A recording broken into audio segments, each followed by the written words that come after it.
a loving husband and father with so much to live for. He did everything for his family. He was an amazing daddy. He loved life. He loved to be happy. He's ruthlessly gunned down at home in front of his wife. When he was laying there on the floor, nothing can prepare you for that. They stood over the victim's body with a shotgun and delivered a fatal blow. This wasn't just a random killing. This was an assassination. Police tracked down several suspects. She was absolutely the possible person who was involved. She had all the motive. He began bragging about other involvements that he had had with acts of violence.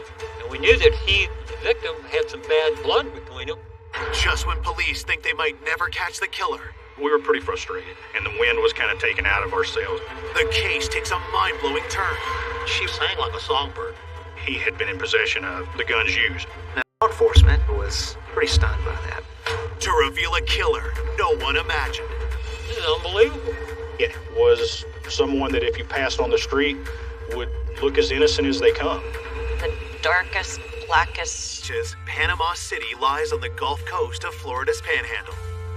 Our biggest industry is tourism, with millions of people coming to enjoy the Gulf Coast. The community is very tight. You know most of your neighbors, you know everybody that you do business with on a personal name basis.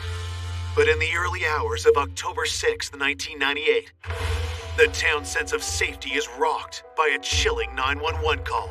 At 3 o'clock in the morning, there was a call from a woman that her husband had been shot and killed. There was a lot of shots. I ran back to the bedroom. The killer wasn't in the house. He was coming after us. I literally thought everybody was gonna die. And I was so scared.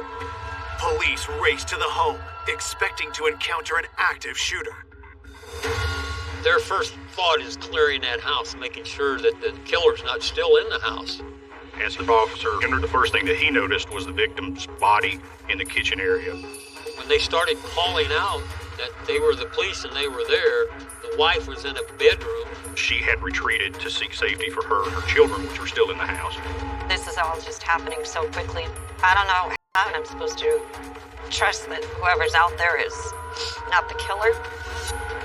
Officers find no sign of the gunman and assure Angelica it's safe to come out of the bedroom.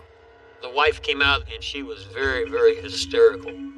When they walked me back out, when he was laying there on the floor, I knew he was gone. You have somebody murdering your husband and shooting you, all in seconds. Nothing can prepare you for that. Angelica identifies the man as her husband, 30-year-old Ron Stovall. The children were taken to Ron's parents' house. They didn't live too far away. And the victim's wife went to the police department where we could talk to her. With Angelica and the children out of harm's way, detectives can examine the crime scene.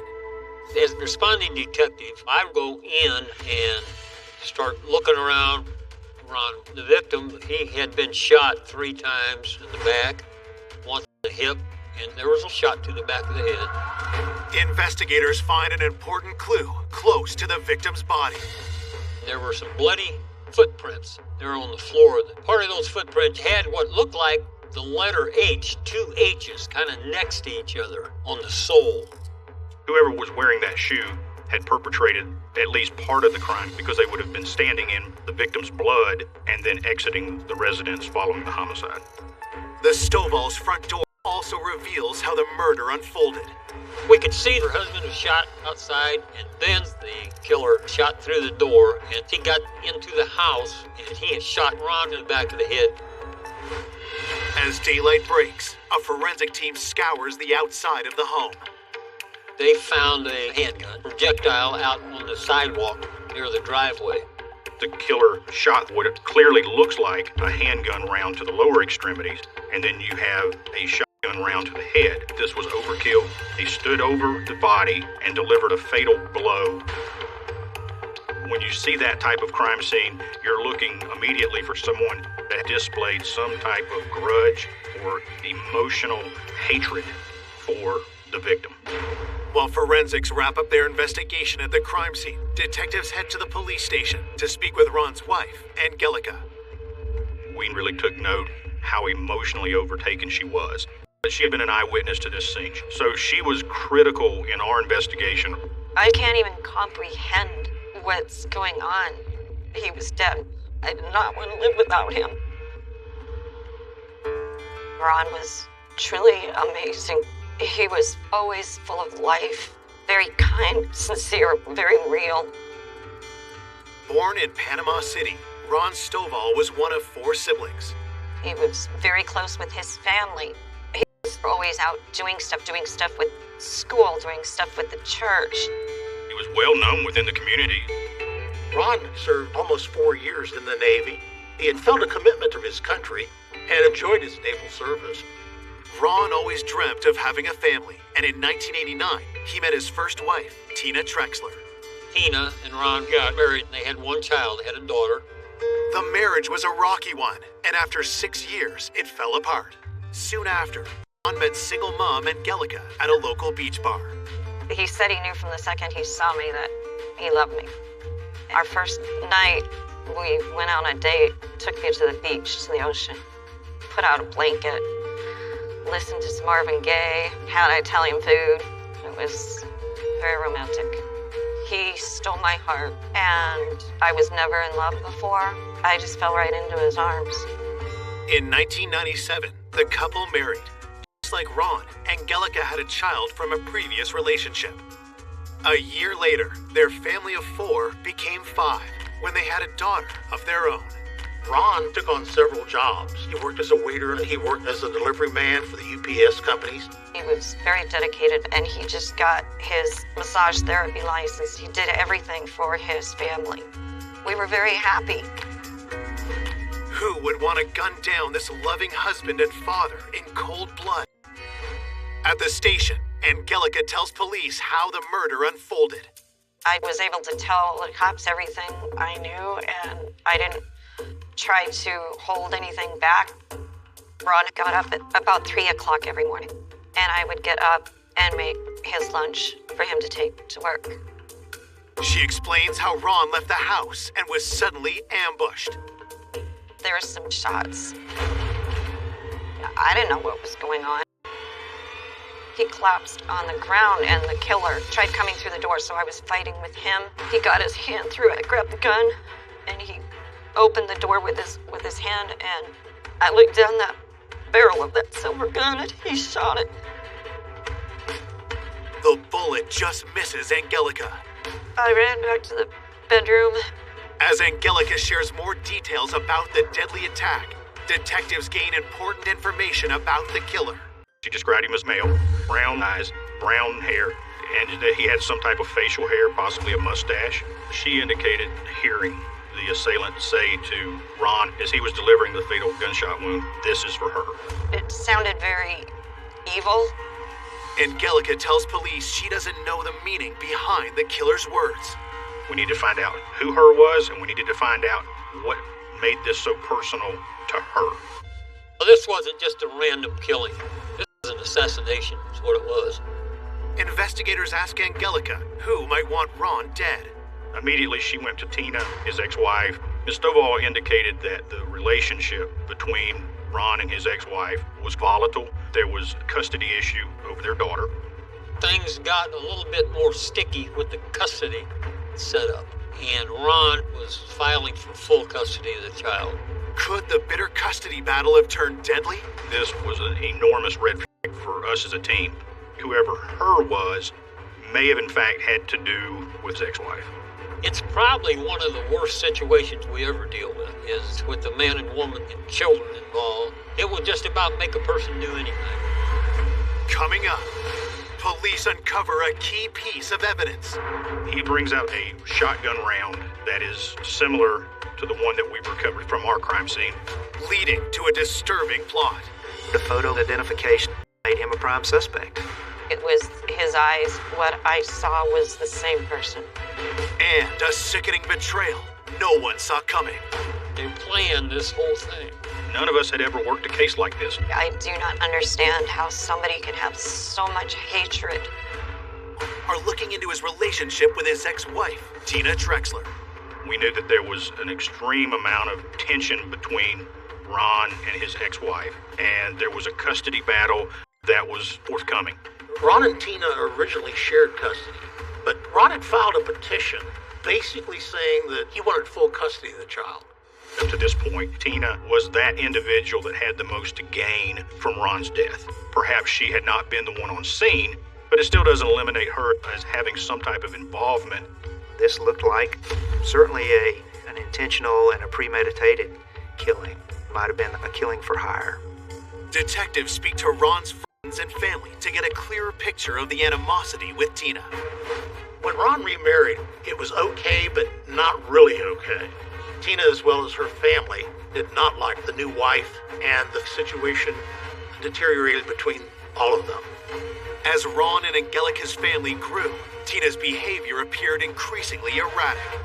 Tina began feeling that Ron was trying to work Tina out of the picture as the mother, and so that had really kind of amplified the rub, tension. There wasn't all this, crazy fighting, and it was too hard for his daughter. We were just concerned. This custody hearing was coming up in about 2 or 3 weeks from when this incident happened. Tina was absolutely a possible person who was involved in this murder. She had all the motive. Could the custody battle have driven Ron's ex-wife to murder? Investigators bring Tina in for an interview. One of the things that was most alarming when we sat down with Tina was that there was no remorse, no emotional activity on her part, that she was even concerned that he was dead. When investigators ask about her relationship with Ron, Tina's answer is surprising. We knew there were a lot of hostilities, but when Tina was interviewed, she kind of painted that the relationship with them was cordial, it was friendly. It's a red flag for us as investigators because she's already showing signs of deceit. With suspicions raised, detectives grilled Tina about her whereabouts in the hours leading up to Ron's murder. She told us the night before the homicide, she had went to work at a local restaurant. She was a bartender. She got off sometime between 11 and midnight. She had went home and sat and watched TV with her mother. Then after that, she had went to bed, and at the time of the homicide itself, she had been home asleep. Before police can press Tina further, the interview is interrupted. Her mother had hired a lawyer for her. The attorney made contact with Tina and immediately ended the interview. Unable to finish questioning Tina, detectives look into her alibi. Police were able to establish that she had been at work that night till 11:30, 12 o'clock. Investigators also speak with Tina's mother, Ann Trexler. She was the grandmotherly type and was helping Tina get back on her feet and help her get through this divorce. Ann come across as a very down-to-earth, nice lady, a housewife, and she confirmed that Tina had been at the house with her watching TV. Though Tina's alibi checks out, police still theorize that she could have hired someone to kill her ex-husband. We conducted a preliminary investigation into her financial records. Everything was consistent with that of just a working-class individual making normal purchases. 1 week into the investigation with no concrete evidence pointing at Tina, police look for other suspects.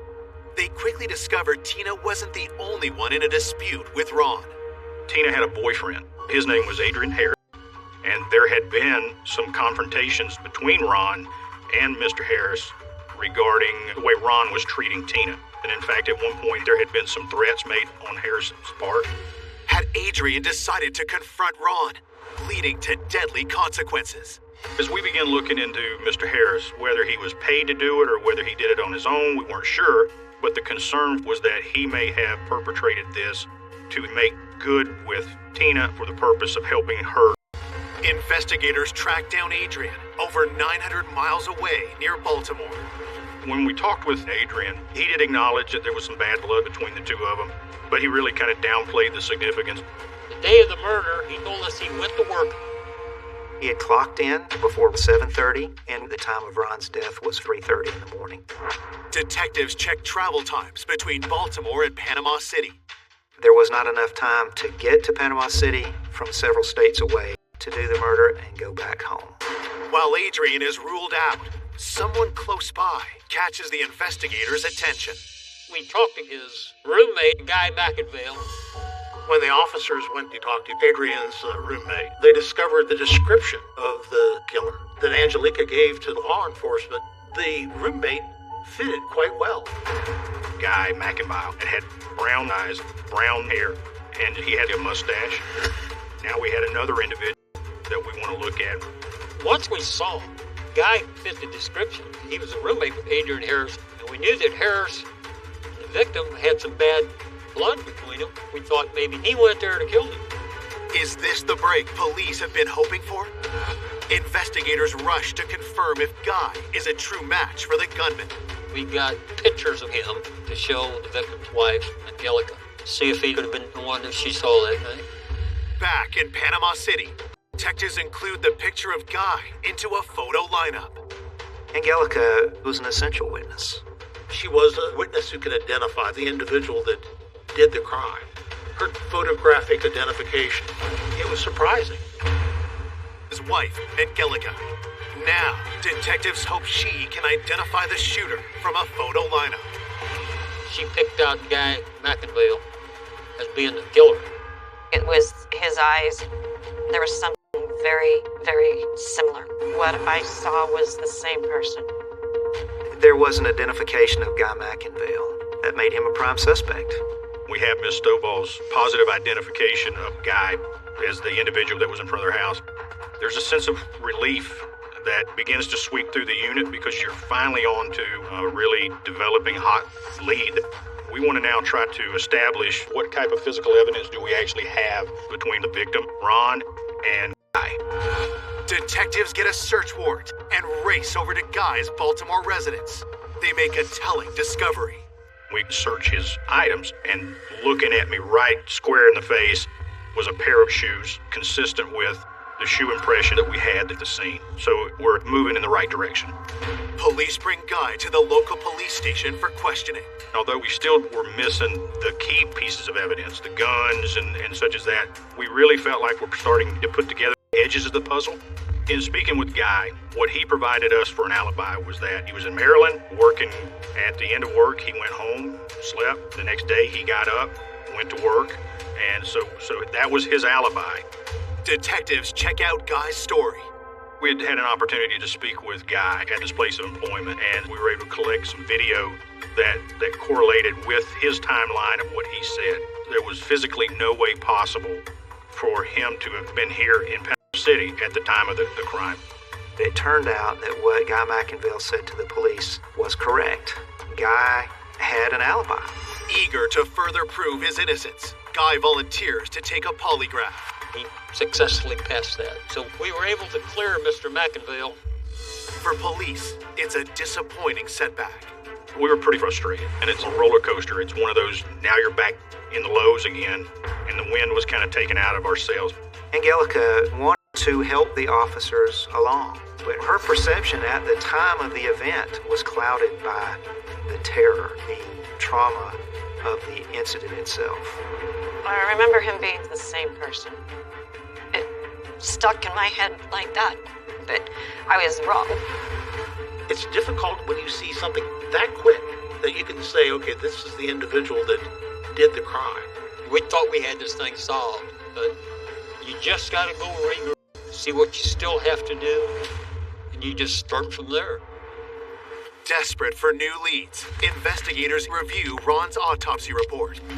The autopsy confirmed 2 different weapons. They told us that it was a .357 round that he had been shot with, plus the shotgun shell. One big thing we learned was that shotgun residue's got in his face. We think that Ron was laying there on the floor, and this guy's saying this is for her, and he presses that shotgun to the back of his head, and Ron's looking at him when that went off. The forensics report contains another crucial detail that could lead police to the killer. These were close proximity rounds, and so we knew that this was something personal. And the shotgun shell was paramount. It was a unique round. We would be able to identify it. So that was a plus in our corner. Detectives shared details of the firearms with local law enforcement, hoping to track down their owner. We work so closely with the different police departments in the area. We talk to them all the time in case something turns up. As investigators continue to search for answers, Ron's loved ones struggle with their grief. The best thing in my life was that life. I didn't think I was strong enough to go through anything without him. He was always full of life.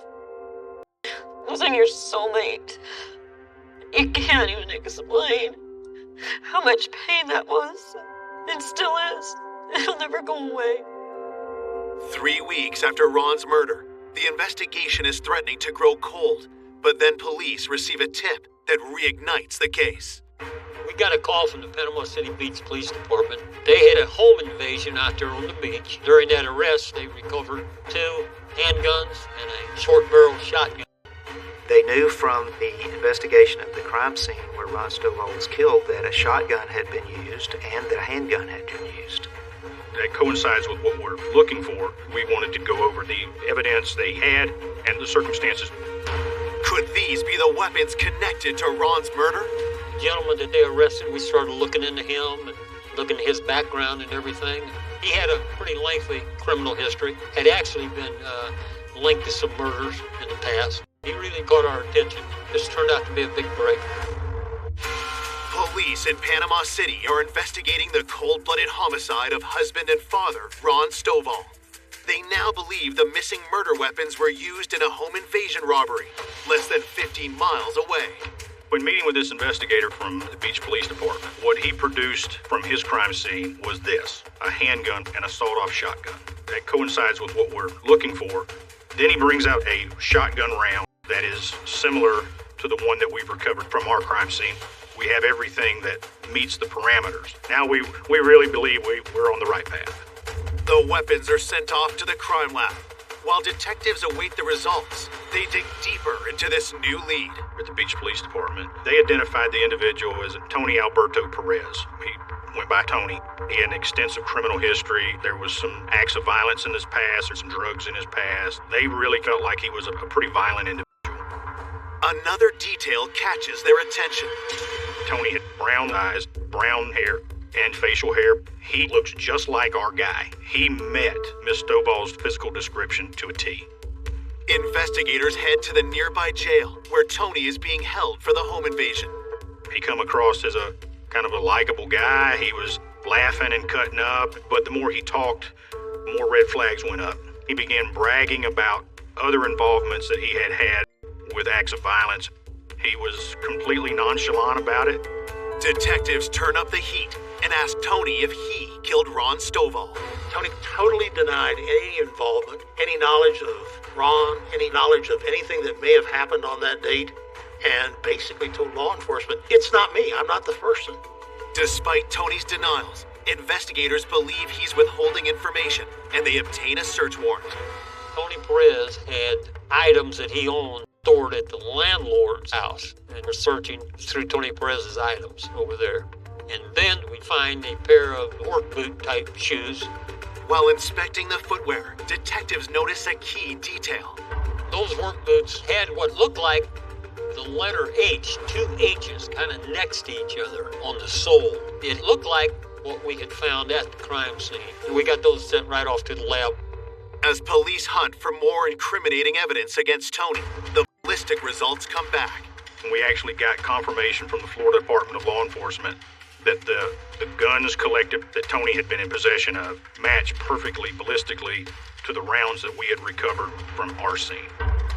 That evidence right there is one of the biggest things you could have in any murder case. You can find the weapons and find a person who has the weapons. That's major. So now that we can put Tony, or at least the guns, at the scene, that gave us the ability to change gears with Tony. We had the information and ammunition that we needed to confront Tony about what really happened. Detectives head back to the jail to interview their prime suspect.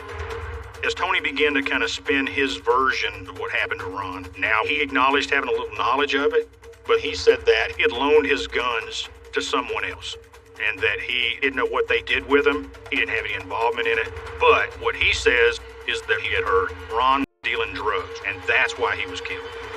We had already done a thorough background on Ron.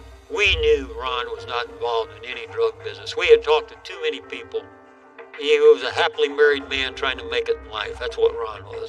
Then Tony gave us information that would kind of put us on some individuals that might be involved, and we tracked those individuals down, and we were able to confirm 100% that they had nothing to do with Ron's death.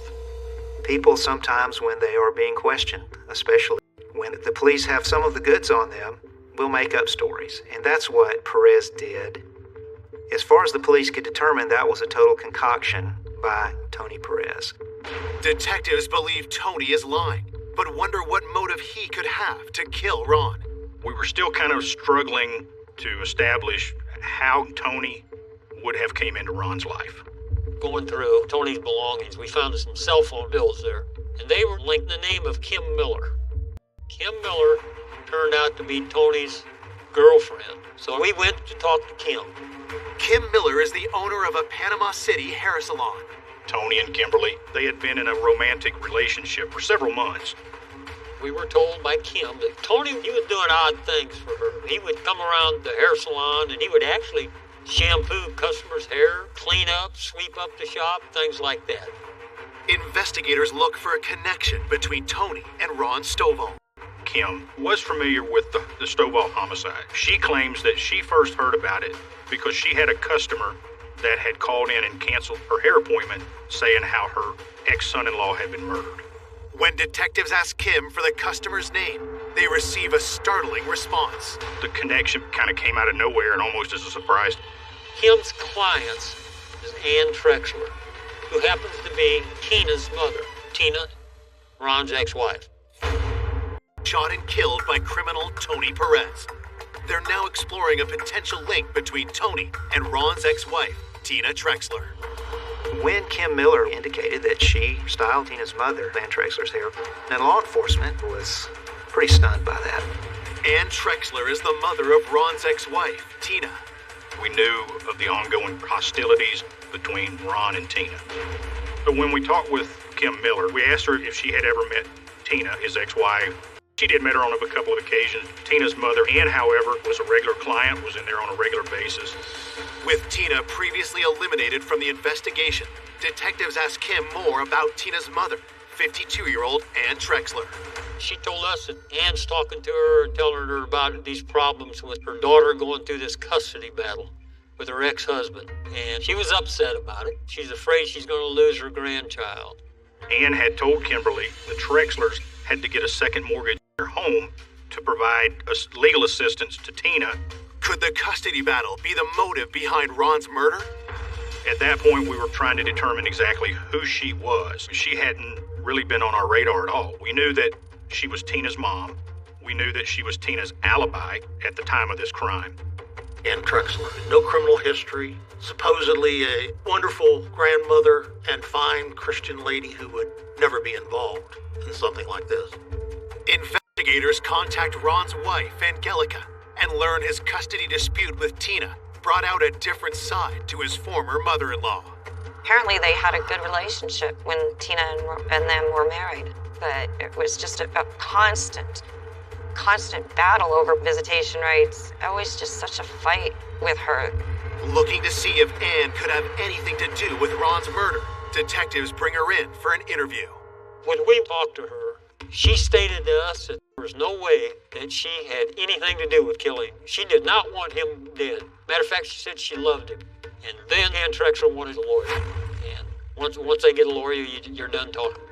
So we're kind of getting a heightened sense of concern as far as her involvement in the case because she decided to basically not cooperate with the investigation. Having hit a wall with Ann, detectives get a breakthrough when forensics results arrive. We got confirmation that Tony's boot was consistent with the shoe impression that we had at the scene. Also, Tony had been in possession of the guns used. Now you've got a personal item putting him at the crime scene. At that point, we knew we had our shooter. That's a big piece of evidence right there. We were able to go back to Tony and present him with what we knew. He admitted killing Ron. His very words were, "Okay, I did it." It's the shortest confession to a murder I've ever taken in my career. Investigators push Tony to reveal how the crime unfolded, and what he tells them is shocking. Tony told us that Ann Trexler wanted to have her ex-son-in-law killed and was willing to pay to have it done. When we found out Ann Trexler wanted to hire somebody to kill Ron, I mean, this is unbelievable. Ex-mother-in-law gonna get involved and have pay somebody to kill her ex-son-in-law? Met Ann at the hair salon. She was complaining about Ron and that the two of them had worked out a deal for Tony to kill Ron in exchange for about $10,000 to be paid to Tony. On November 10, 1998, Tony is charged with the first-degree murder of Ron Stovall. But the case is far from over. Detectives turn their attention back to alleged mastermind Ann Trexler. Searching for answers, detectives pull Ann's phone records. The phone records were a treasure trove of information. They showed a lot of phone traffic between Kim Miller and Antonio Perez and Ann Trexler. It clearly looks like Kimberly was the middle person between Ann and Tony.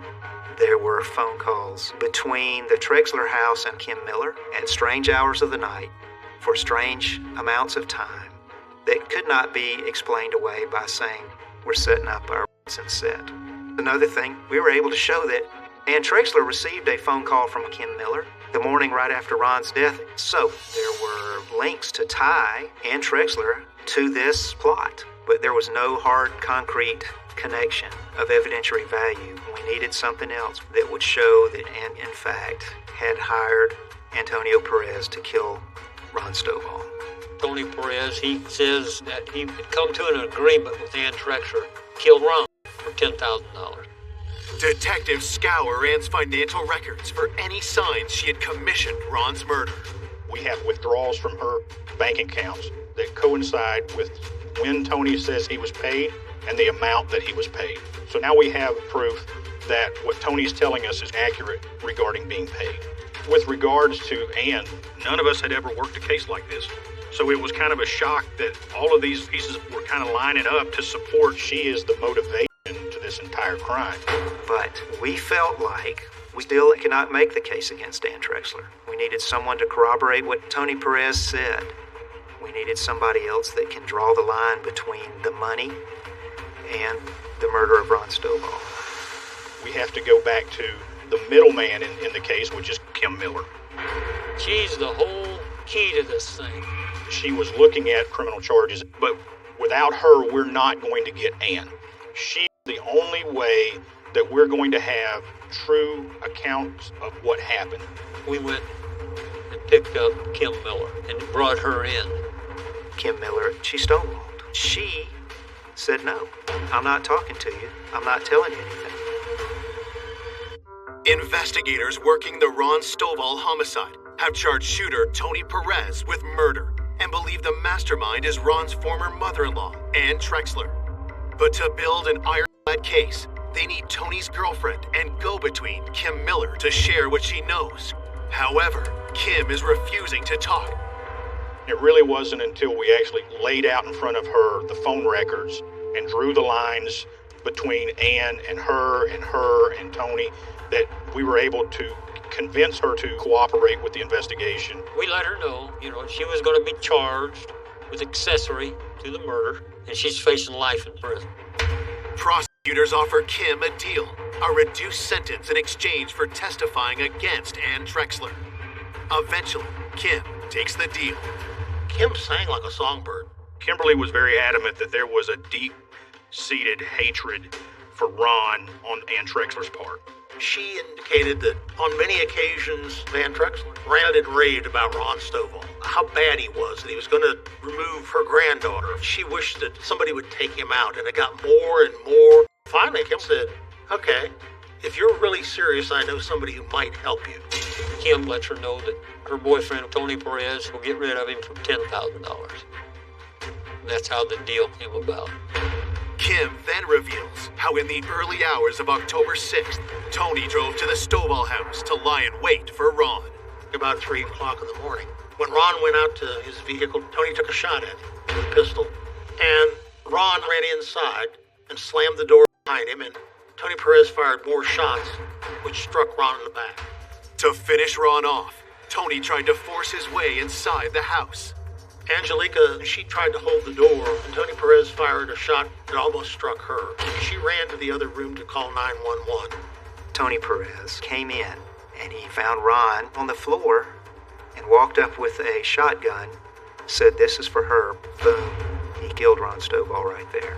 When he made the statement, "This is for her," it's our belief that Tony was doing this on Ann's behalf.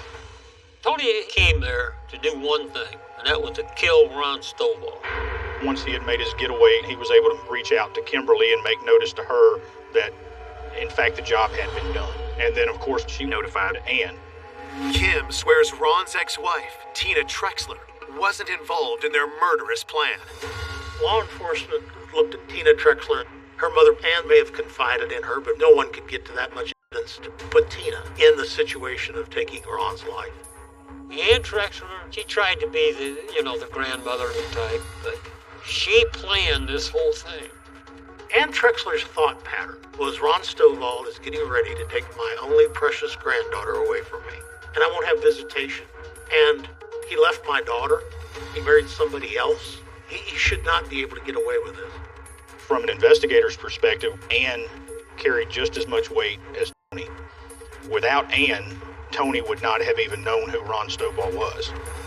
On February 15, 2000, Ann Trexler is formally charged with the murder of her former son-in-law, Ron Stovall. And the cops called and said, "Got her, she's in jail." She is morbidly evil. The darkest, blackest soul ever. And then she'll put on a face like she's just Miss Innocent. The killer, he didn't know Ron. Ann knew Ron. I do not understand how somebody can have so much hatred in their body, in their mind, in their heart. In court, shooter Tony Perez pleads guilty and is sentenced to life without parole. In February 2000, Kim Miller is sentenced to 5 years probation as part of her deal with prosecutors. Finally, in 2001, Ann's trial begins and she pleads not guilty.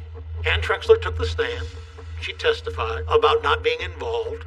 She testified about her concerns of her grandchild and the fact that she had absolutely no involvement. On May 14, 2001, the jury finds Ann Trexler guilty of first-degree murder. She's sentenced to life in prison without parole. There's a little peace. I'm in a little peace in this horrible thing. A little justice, I guess. Gets a little emotional sometimes. It's not just me. We're a whole team working this thing. We celebrated, I'll just say that. We celebrated this. The most striking thing to me is that these are all ordinary people. And it's a little bit frightening to think that people who are walking around living everyday ordinary lives would be capable of this. The one that initiated it all was someone that if you passed on the street would look as innocent as they come. For Ron's family, his loss continues to be deeply felt. I miss him and I love him so much.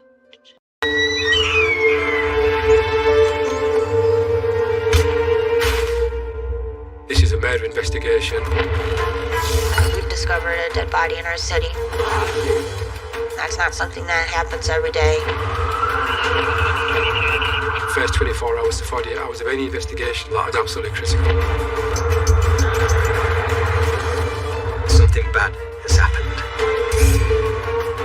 Secure the scene and screw up. It's a high-profile case. I found a lot of bodies. What made this so unusual is the way that it unfolded. Nobody saw this coming. The plastic bag containing a body part. You see these bindings on her wrist. A million things are going through your head. What happened to her when she walked in that evening was unforgivable. Most of the people that have moved in recently have no idea it even happened here. It's a house of horrors.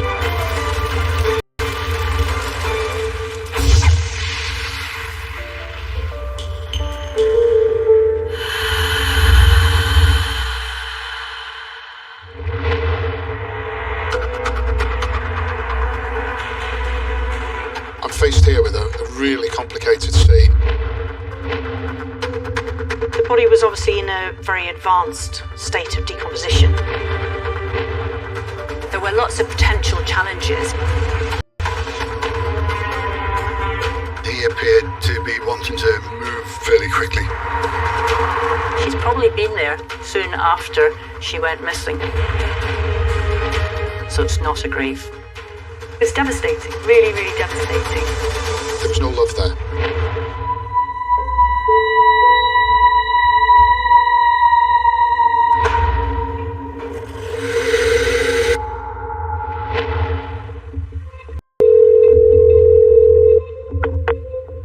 You're through to police. How can I help? Hello? I think I found a body. I'm just driving to work on Tuesday morning. Geraint Jones, first on scene, Senior Investigating Officer, Cheshire Police.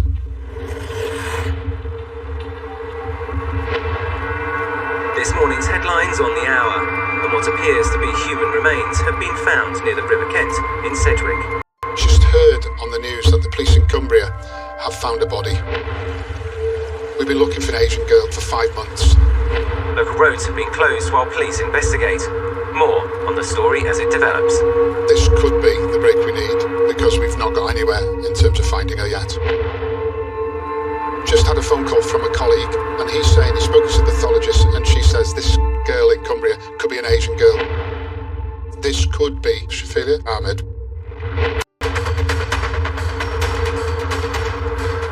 What I really need to look at is the scene. I really just want to get there because I feel like I'm losing time, I'm losing evidence by the minute.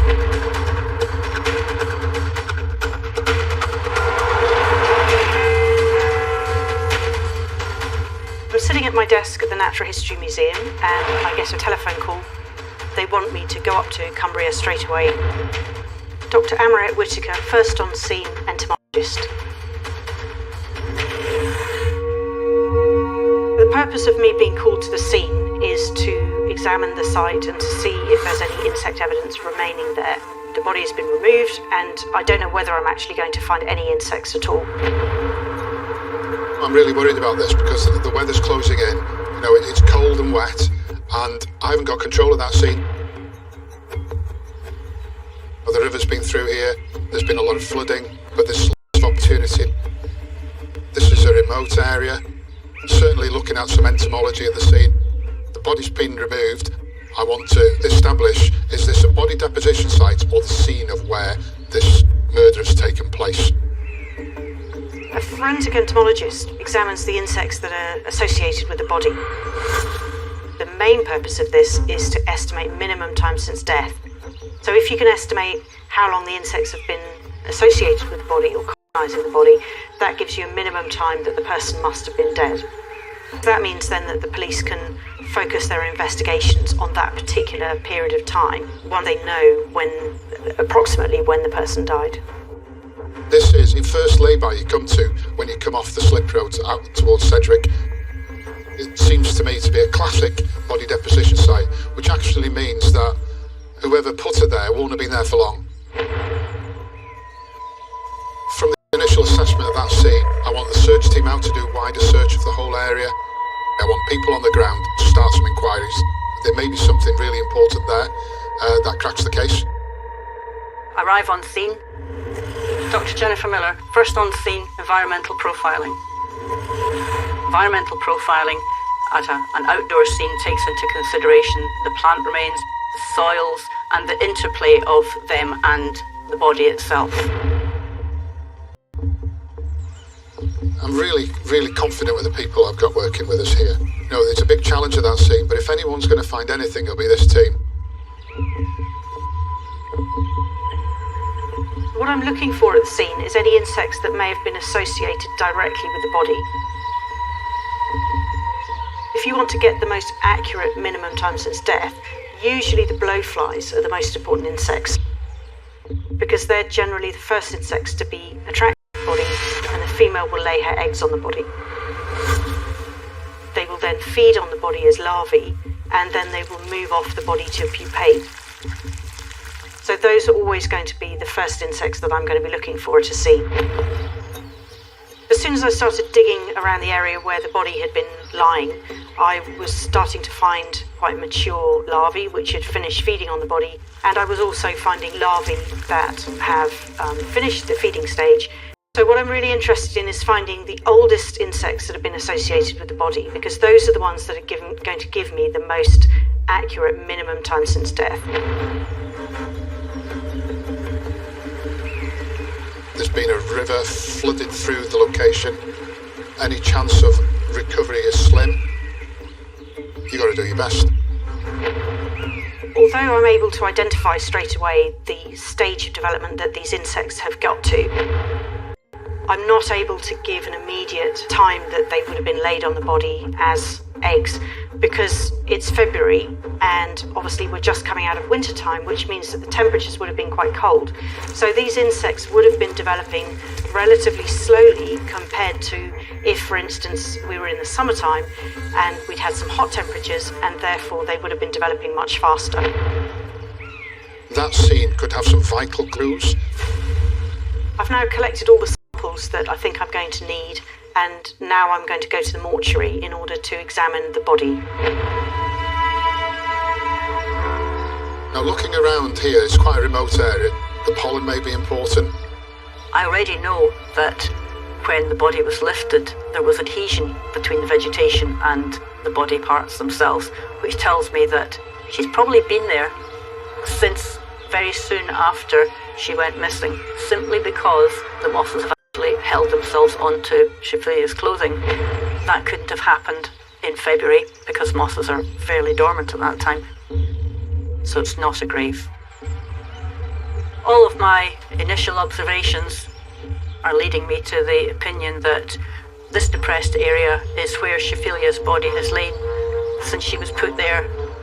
However, to be absolutely sure of what I'm looking at, I have to go back to the laboratory, do a closer observations of the clothing and other items to make sure that what I'm saying is correct. Investigation is getting bigger and bigger. Got a complicated scene here, but she's been killed somewhere else, and I need to find that location too. I've been running this matter as a missing person with suspicion, treating Shafilia's disappearance as she's a victim of crime. Shafilia hasn't been seen since the night of the 11th of September. Not a sniff. Now, I don't believe that had she run away, that would have been the case. It's looking over 30 people now have been on this investigation. It's been a real hard slog. Obviously, sad now this could be Shafilia, but also we've got a real duty here. But we're now charged with something very important. We need to bring this to a conclusion. I need to get a proper identification. It's going to be a while to get the DNA results back. Now I need to get this body identified. DNA is going to take a few days, but they have recovered part of her jaw. Now what I'm going to do now is show that jaw to Shafilia's dentist to see if he can identify it. I'm going to throw everything we have at this case.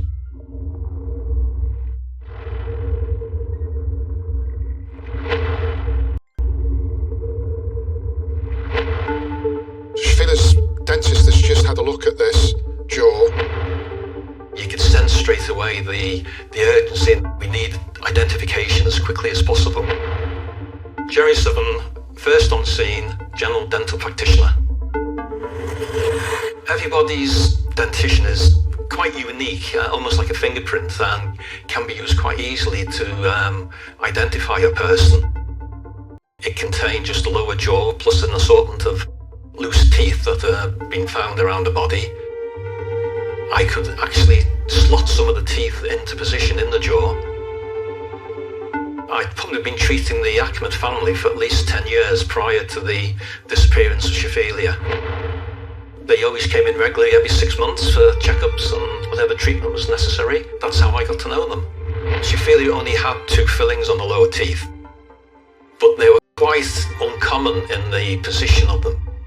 And you wouldn't see many young people with fillings in this position. They were in exactly the same position as fillings that I had done on Shafilia. They were definitely my fillings, so I could say with 95% certainty that yes, that was Shafilia. And he confirms that it's his work. This body in Cumbria is Shafilia. It's a really big moment for us this now. This body in Cumbria is Shafilia. This is going to be a massive investigation.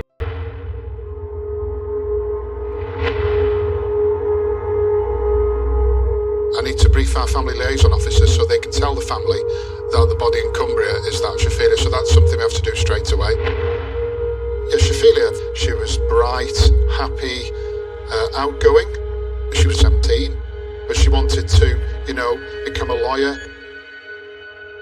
As we investigated the Shaphelia case, it became more apparent to us that this was very complicated, and honour and shame and the issues around that were apparent.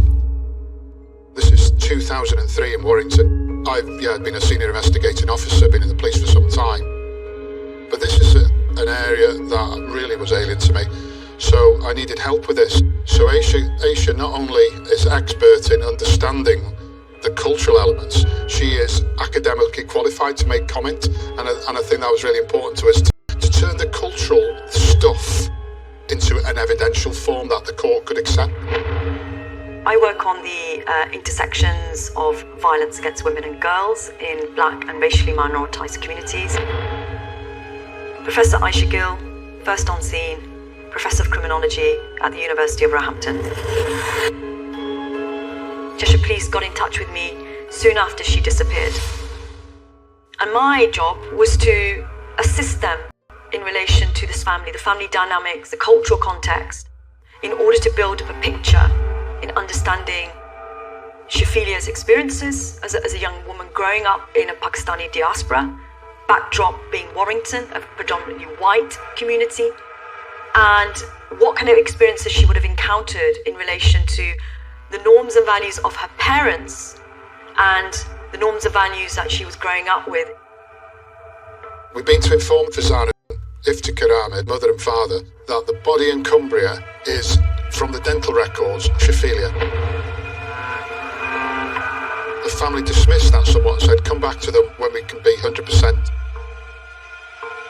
I'd never come across a family like this before. You can come across a murder where it's in a domestic setting, but the extended family and those close to a deceased would be, traumatised. There was like a lack of emotional attachment, complete lack of attachment to Shaphelia, which was striking. There was no love there at all. When Shaphelia had gone missing, initially the report was played down. Her parents did not report the disappearance of their daughter. It was the teachers who reported her disappearance on the 18th of September. That's over a week. Basically said, she must have run off with a boy, like she did before, and they sort of tried to dress it up. But the most disturbing thing for me was a lack of curiosity about what happened to their daughter. The lack of urgency in terms of getting answers in terms of what happened to Shaphelia Ahmed. Shaphelia had a great protective network of school friends from her old school. She'd opened up to them to describe this situation at home. She confided in her friends and her teachers about abuse that she had been subjected to by both her parents. In the case of this family in particular, when you draw a close lens to it, a very dysfunctional family. Up to 14, 15 was pretty much free to go about her life. She had a very diverse group of friends, mixture of girls and boys. She has some great close friends who are from mainstream white communities. Some of them were her best friends. But once she started mixing more, maturing and showing interest in boys, the game changed and the family became very strict. Her whole life was being controlled by her parents. Her parents took her out of school, locked her in her room to stop her going to school, to teach her a lesson. They believed that she was talking to boys, and that, in their eyes, was seen as dishonourable, as a besmirchment on their so-called honour. They would beat her and control her, not let her out, and tried various methods of sort of controlling her. Shaphelia was the main target as the eldest child, but there were other siblings. All the girls were treated really accordingly to discipline, harsh discipline and punishment compared to their brother. She had met with social services and a housing officer where she had told them that her parents were going to take her to Pakistan and force her into a marriage. This was something Shafila definitely didn't want, so they were using it for power and control. On 18th of February 2003, Shafila Ahmed was drugged and taken to Pakistan.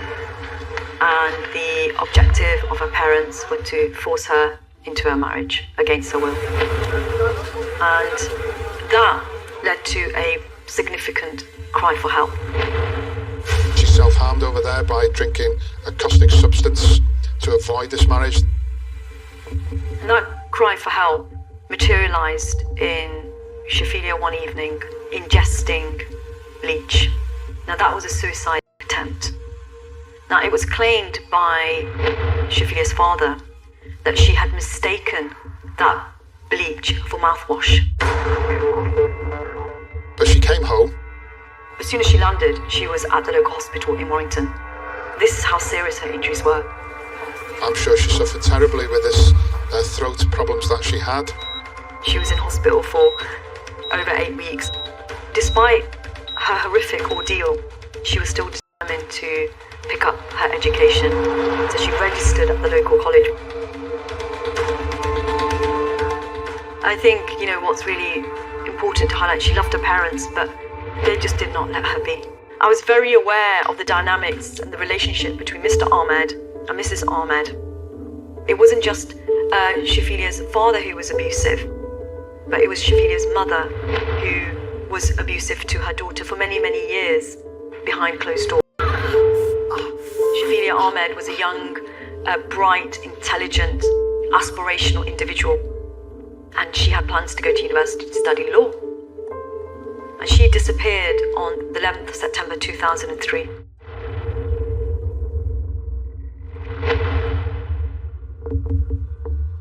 On the 11th of February 2004, I went to the mortuary to examine the body there.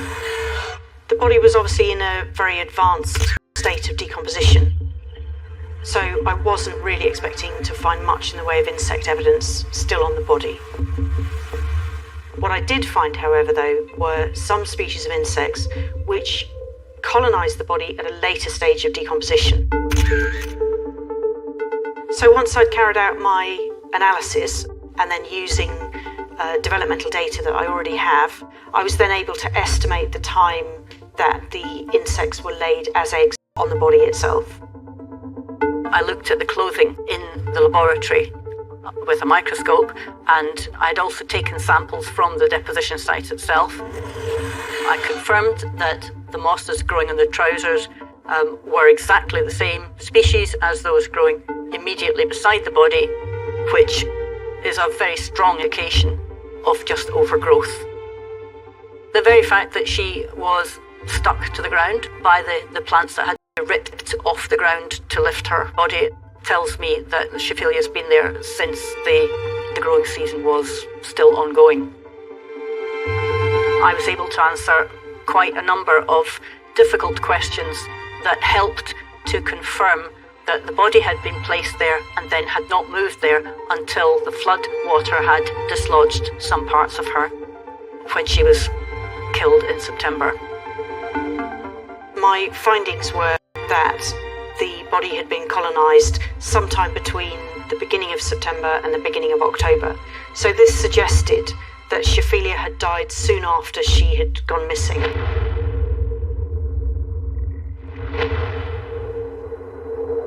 Early on in the investigation, I made the decision to carry out what we call intrusive surveillance, to listen to the family and record it. The surveillance recordings on the house were shouting, being aggressively violent towards the children. I remember getting a phone call from the interpreter saying, they're admitting it.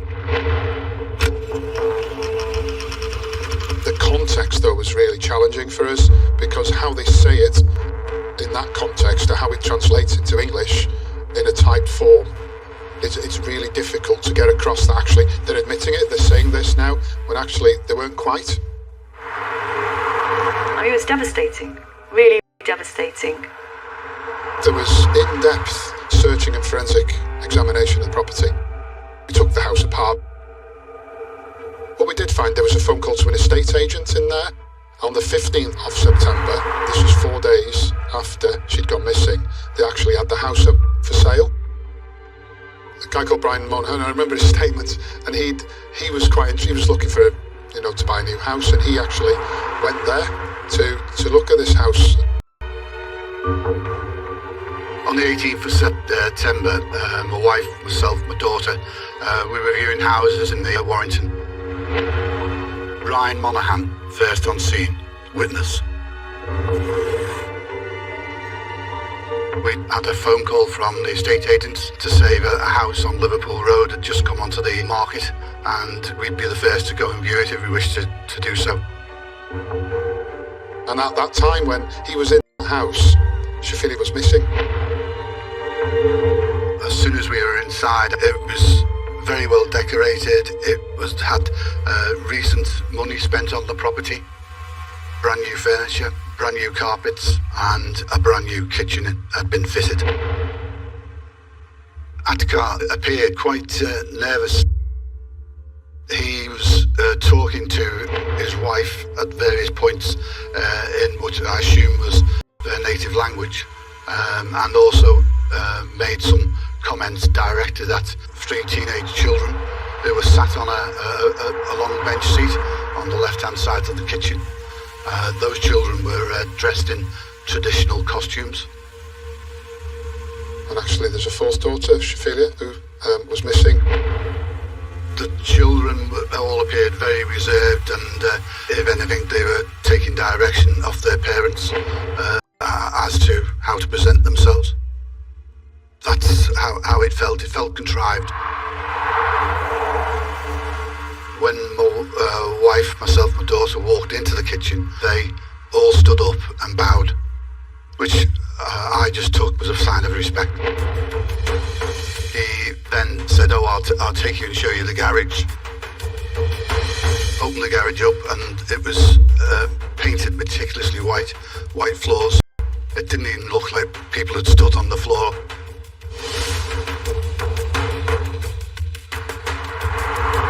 He made comment of, like this brand new kitchen that they'd gone to the trouble of spending so much money on. Why would you want to sell the house?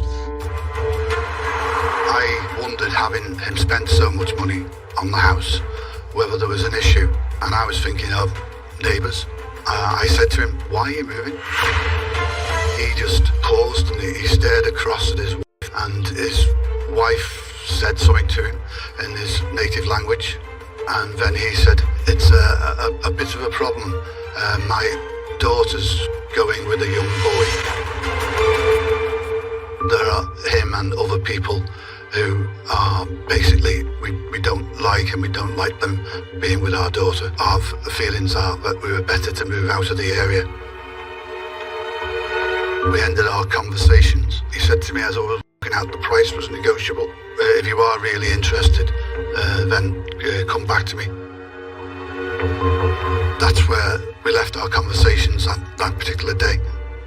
Mr. Ahmed, he appeared to be wanting to move fairly quickly, and that was the impression I got, even though it had just come on the market that particular day. And all the evidence was pointing to that home address. Their plan was to sell up and go.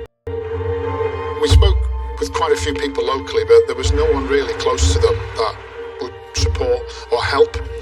Then we went further afield to the extended family, and again they didn't speak virtually. My suspicion was that people that they knew, that were close to them, probably knew what they did. Whether they were covering up for them, I don't know. We get a picture of secrets and lies, hiding something, but refusing to cooperate with the investigation. They were very aggressive. I describe it as in tone, not physically aggressive. It must have been all-encompassing for them that suddenly, having killed someone, the net is closing.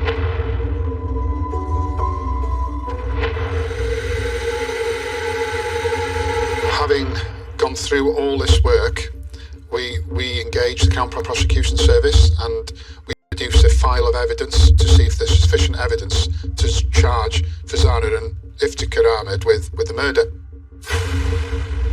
It took a year to get the final judgment. It came back as, you've done a really good job here. You've got a lot of evidence, but not quite enough. You need a bit more. And we didn't have any more. I was absolutely gutted at that point. The challenges we had were around the admission of the cultural side as well, the domestic abuse. We felt strongly that that was admissible evidence. There was an issue around the cause of death, even though the pathologist has said, in her opinion, this would be asphyxiation or something like that, that it's not a natural death. The review was, yes, that's someone's placed it there, they would have that, but they would not have the fact that we could charge murder based on the circumstantial evidence, just lacking that key bit of evidence. It was really unfinished business. Question your own ability. Got someone from Manchester Police to come in and have a look at our work to see if they could help. No one really could suggest anything more to be done. It was just the blind alleys all the time. We never really got any new evidence from sort of late 2004.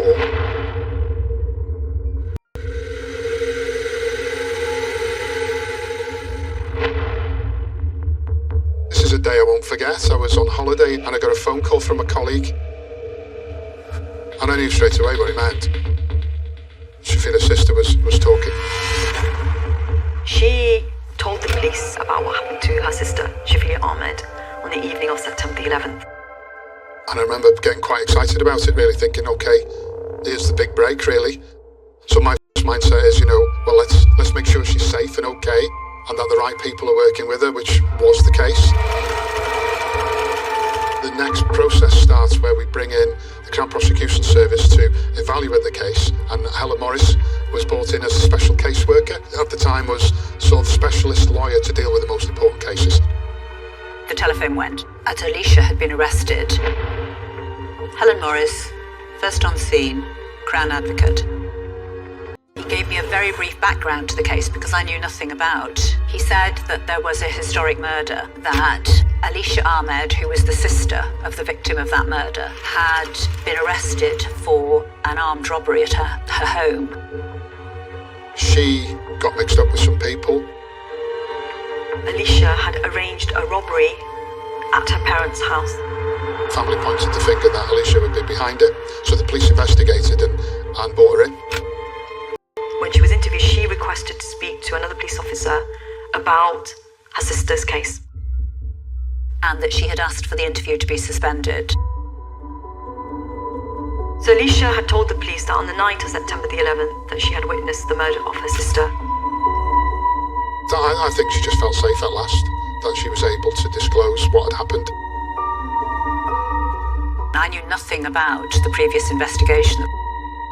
He then sent me a copy of the council's advice from 2005, and in that advice, the QC had set out all the facts, all the evidence, and all his conclusions about why there wasn't sufficient evidence to prosecute at that time. Obviously, knowing what evidence had been previously available, was able to consider how Alicia's evidence slotted in and what impact it had on the strength of the case. This evidence was a powerful, powerful missing piece in the jigsaw to what happened to Shafila Ahmed.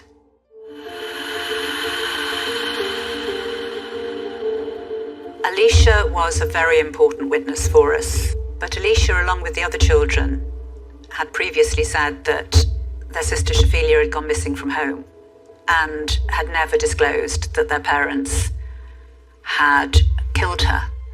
So effectively, everything that Alicia had said before that statement to the police amounted to letting her parents off the hook, if you like. So she was giving a second account. She was also giving an account in circumstances where it could be argued, well, you've only come forward with this now because you've been arrested for robbery and you're trying to get yourself off the hook for robbery.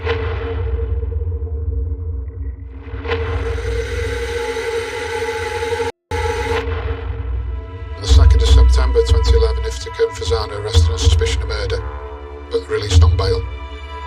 Alicia went into witness protection because she was at risk. I mean, obviously her parents, against whom she was giving evidence, were on bail. The other members of the family or the community who might think that it would be better if she were out of the way so that she couldn't give evidence. So she was at risk of harm. There were lots of potential challenges to Alicia's evidence. You can never prejudge a case. You never know what can happen and what gets admitted in evidence, which witnesses turn up to give evidence. So there's always an uncertainty. And then trial by jury, obviously, it's a matter of the jury to come to the conclusion based on the evidence.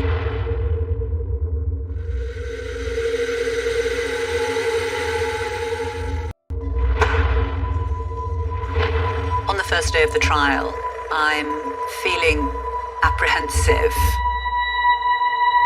Fazana and Iftika, when they first started coming to court, would come in quite confidently. They had their family around them, some friends. The press were outside every day filming and what have you. He was walking with some stature and confidence. She was always walked behind him. A few weeks, I think there was a sense of resilience. This is a very resilient couple. It's a strong case, but Alicia, who has been very brave throughout the waiting period, waiting for the case to come to trial, has had moments when she didn't feel that she was able to stand up in court and give evidence against her parents. Until I knew she was in the witness box giving evidence, I was always worried that she would just be too scared. She was screened from her parents. All I can hear in court is her voice. She's behind screens for her own protection. But you can hear her voice and you can make out the emotion in her voice. She gave her evidence clearly, and the jury were absolutely rapt by what she was saying. Iftika was quite often shaking his head and dismissing the evidence. Fazana was more still. But anything basically that pointed the finger at him, he was, looking at the jury and what have you and shaking his head. Alicia behaved with great dignity. She came across in a very straightforward way, as though she was describing something that she had actually seen. She had been present in the house when her mother had returned from picking up Shafila from work. Her mother had been cross because when Shafila had come out of the building where she was working, she was wearing a short-sleeved t-shirt and she was exposing her arms. When her mother arrived home with Shafila, her father was there, and they'd started to berate Shafila about her behaviour. Fazana took Shafila's handbag from her and gave it to Junaid, the boy of the family. Shafila was pushed down onto the sofa. Fazana said, "Let's finish it here," because as far as she was concerned, this was just the final straw. It's ironic, really, after all that, it was a short-sleeved t-shirt that resulted in her being killed. They said, "Let's finish it now." They said that, and that's what they did. So the parents held her down. Both of them attacked her. A plastic bag was stuffed into her mouth. And Alicia described how she could see that Shafila was gasping for breath. She described, and this was a crucial piece of evidence really, how Shafila wet herself, which apparently is a very common effect of suffocation. But she describes Iftika thumping Shafila on the chest as if, to make sure it was done. There was no reaction to the thump. Alicia went on to describe how later on that night she saw her father carrying a bundle wrapped in a carpet out to his car, and she knew then that that was Shafila's body and her father was disposing of Shafila's body. Mr. Ahmed came home. And at breakfast, Alicia deliberately asked her parents, "Where is Shafila?" knowing full well what had happened the night before. And her mother made it clear that if you say anything, you will come to the same fate. And the evidence became more significant. You could see the confidence oozing out of him. And the other part is once we got to a point in the trial where the prosecution has given its evidence, the defence usually have a stab at trying to get it dismissed. It was at that point really where the judge said, no, there's plenty of evidence here, I've heard enough actually to suggest that these are now needed to be remanded in custody. From being on bail, coming every day, the judge has obviously realised now they've heard all the evidence, they're at risk of conviction, they're going to go. They were remanded in custody. And Farzana was, well, she was taken down, you could hear her being sick and screaming. Towards the end of the trial where they probably thought, they've had it now, they're going to get convicted here, she produces like a statement. This change of defence was a surprise. And she produced another defence case statement in which she said that her husband had been responsible for attacking Shafila and that she'd had nothing to do with it. At the conclusion of the attack, told her that if she ever spoke of it to anybody, she would suffer the same fate, which was completely different from the account that she'd originally given, which was that neither of them had been involved in any attack on Shafila. We should not be thinking of her as, a victim of domestic abuse. I think she was wielding a lot of power. But the overwhelming patriarchal element is that externally, the shame of Shafila is felt by Iftikhar as her father. And the mother is there to control her. The evidence against her was still strong. It was still Alicia's evidence that she had said, let's finish it now, and been involved in a joint attack. And as far as she was concerned, it indicated that she had not told the truth before, and therefore an untruthful person.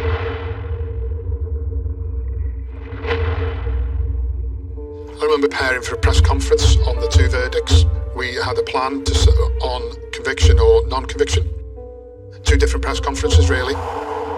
We're in the Crown Prosecution Office with the barristers, colleagues that have been with me throughout, and we're told the jury's back. So we sort of quickly make our way into the police area in the Crown Court, and we wait for the jury to come, and they're asked, do they find them guilty or not guilty? After deliberating, the jury came back with a unanimous verdict that both Iftikhar and Farzana were guilty of killing Shafila. The judge imposed life sentences on both Iftikhar and Farzana and said that they must serve a minimum of 25 years. I didn't feel sort of sense of joy. I couldn't say that. Just relief and sort of thankful that they'd been convicted. I was finally able to say my bit in front of the cameras, in front of the media, and say what a vile murder this was. And that's what I called it, a vile murder, following what the coroner called it as a vile murder, and welcoming their conviction. It's really hard to understand how someone would go to such lengths to try and force her into marriage and kill her. But here is someone who was brought up in a family who were really focused in on shame and honour and the patriarchal sort of feelings. The expression honour killing is a shorthand for describing a particular type of murder. A murder which is usually of a young woman because she is seen to have brought shame on her community or her family. But whose shame and honour are we talking about? Violence against women happens in all communities. It's not something specific to minoritized communities. We need to look at the structures that contribute to violence against women. Gender discrimination, inequalities, patriarchy, and the way patriarchal norms are used to justify and promote male privilege and entitlement. Never used the expression honour killing. It was a murder. and it seemed such a misnomer to associate the word honour with what had happened to Shophelia. Well, there's no honour in murder.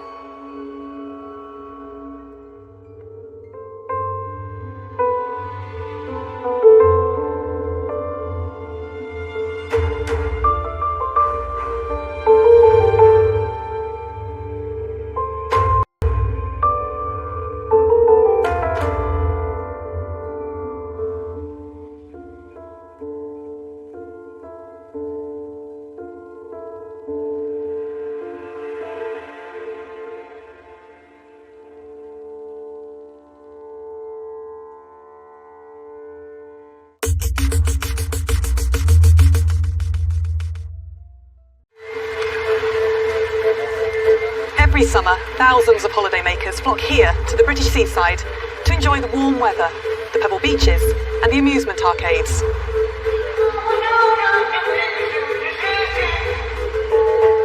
But there's another side to these shores, a sinister underbelly of violence and murder, where sins are washed away in the tide, and where the seafront is stalked by sadistic killers who, like the ocean itself, have no respect for human life.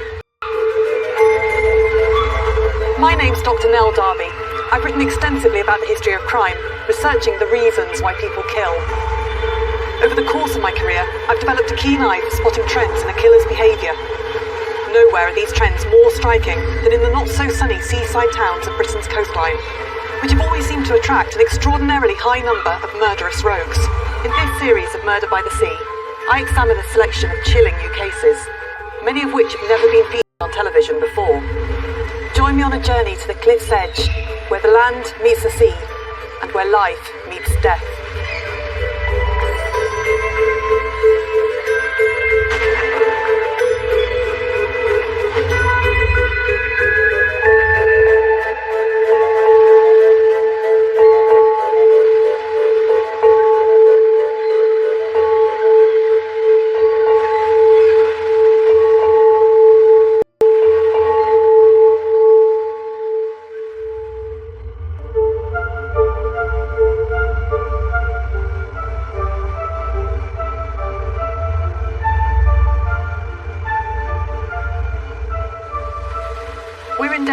By the Sea today to investigate the death of Ronald Platt. Platt's killer dumped his body at sea, never expecting it to be found. But when it was, a watch would identify both victim and murderer. Teignmouth is a pretty seaside town on the south coast of Devon. Visitors have come here for hundreds of years to enjoy the solitude and the peace and quiet of its sandy beaches and the gorgeous rolling Devonshire hills behind it. It's a quiet, peaceful seaside town and generally attracts a quiet, peaceful holiday clientele. It's a typical seaside resort, busy in the summer, tailored off a bit during the winter. Bit of drugs problem, a lot of travelling criminals coming down there. We had our fair share of murders in Devon. We're not a sleepy little town. We actually got quite big conurbations, and we have a large influx of holidaymakers in the summer. Torquay was a division that sat within the Devon and Cornwall Police Force area. 3 main stations of Brixham, Penton and Torquay itself. Torquay was one of the busier ones, and within the whole area, it was probably one of the busiest places in the Devon and Cornwall Police Force area during the mid-90s. On July the 28th, 1996, the crew of the Malkerry, a fishing trawler working the seas off Teignmouth in Devon, pulled up their nets and made a horrifying discovery. It was a hard area to fish. We know the seabed was very rocky. It was difficult for fishermen to put their nets down because they tended to get ripped. So the fishermen who'd gone out that day had already had 2 attempts to fish with no luck. And so it's kind of a fluke in a way in terms of going out on your final trip of the day with your special net and then finding a catch, but it's not fish. Trapped in the hall was the body of a middle-aged man. And the story of how he came to die in the seas of the picturesque little town of Teignmouth was so Byzantine that it is one of the strangest and most remarkable cases of murder by the sea. They had a debate as to whether or not they should bring that body back into shore, because if they do so, they're going to have to lose their catch and lose a day's pay. The decision was that they would, and they brought it into Brixham Harbour, where the body was recovered to the mortuary, and the process of trying to identify that body was started. Had been in the water for, we think, 8 days.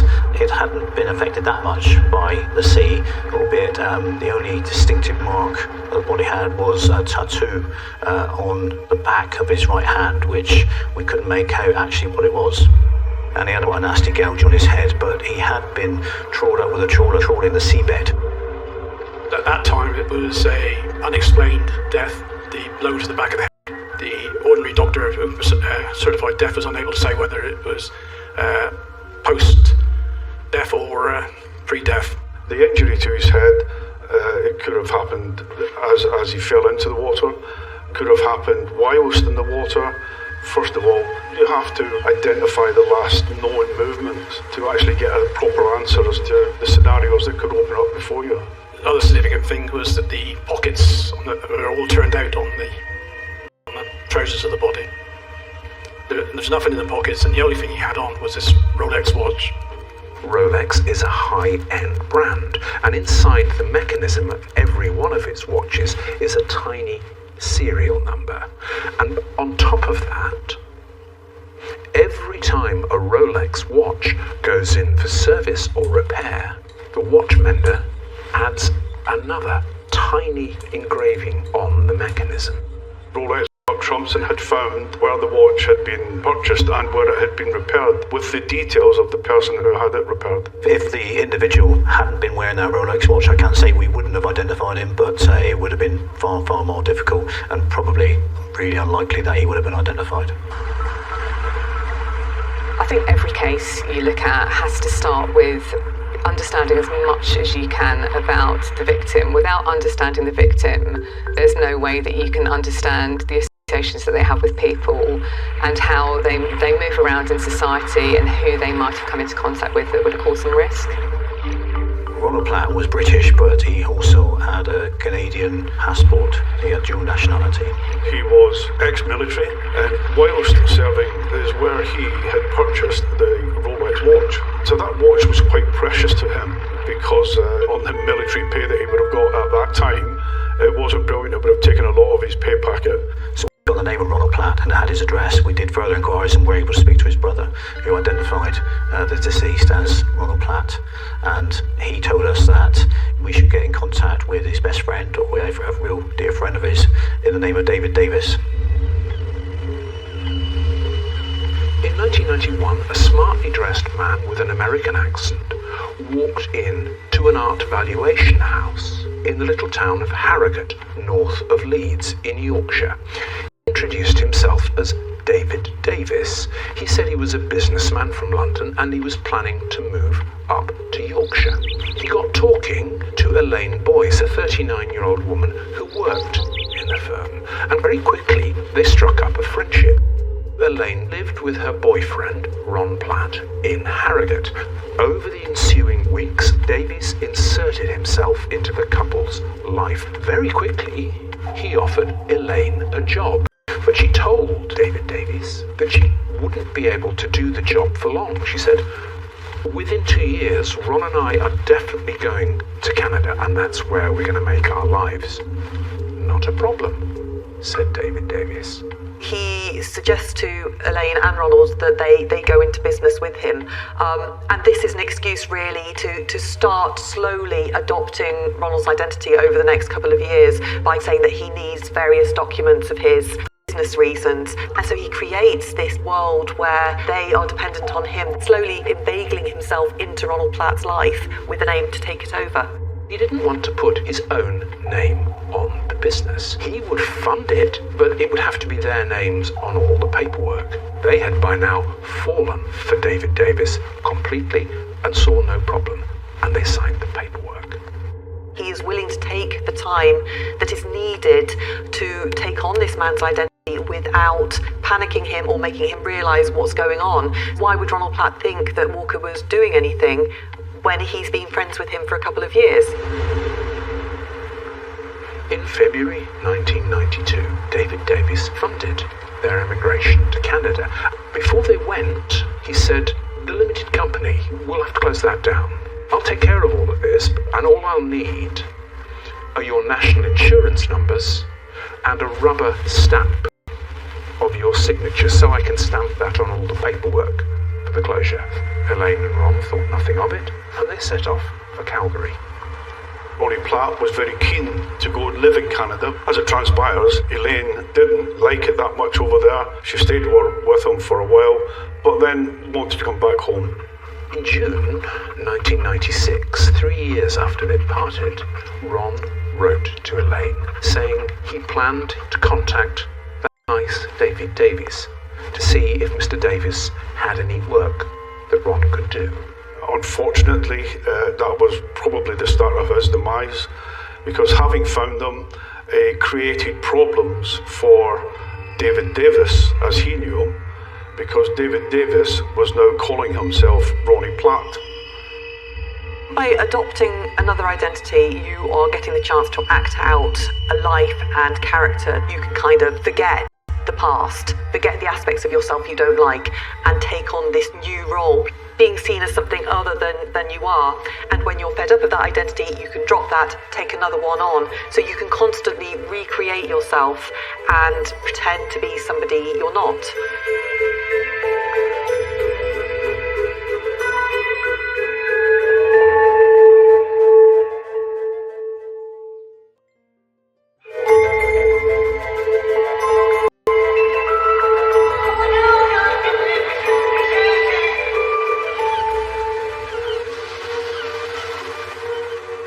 David Davis was living as Platt, and that was fine while there wasn't another Platt around. Obviously, as soon as you've got two Platts together, people are going to realise that, well, only one of them can be the real one. So what do you do in that case?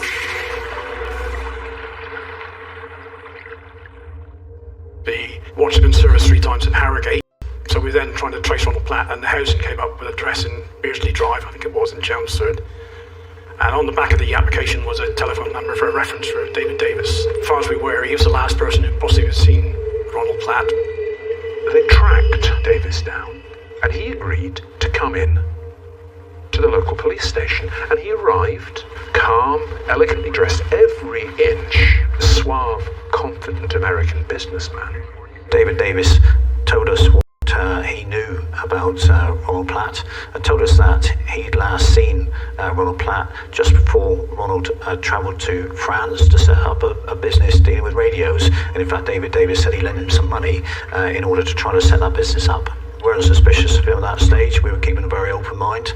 He came across as a very forthright individual who wanted to help the police. Ron had been back in touch with him, and Ron Platt, a few weeks earlier, had set sail for France in a little boat. That, said David Davis, was the last he had ever heard of Ron Platt. So we had cause to go and visit David Davis to get some more information from him. And the officer at the time decided to attend Little London Farmhouse in Malden, and he drove out to the location where there's a very long road, 4 houses in it, 2 of which had names, the other 2 didn't. So we had a 50-50 chance of finding Little London Farmhouse, and he chose the wrong one.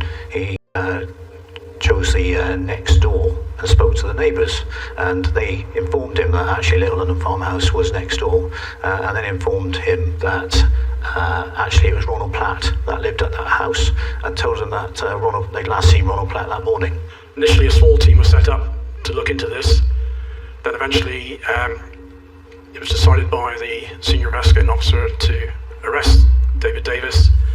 Because he was an American citizen, apparently, the police decided he might have a gun. And so when they set out to arrest him, they were accompanied by an armed response unit.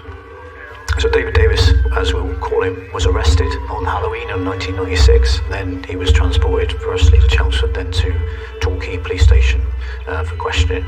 So he was brought into custody. From there, you're very much fighting against time. You've got a man in custody under the Police and Criminal Evidence Act. You only have 24 hours with then asking for extensions if you haven't charged the individual. So the real evidence then has to start being gathered in order to support a charge of murder.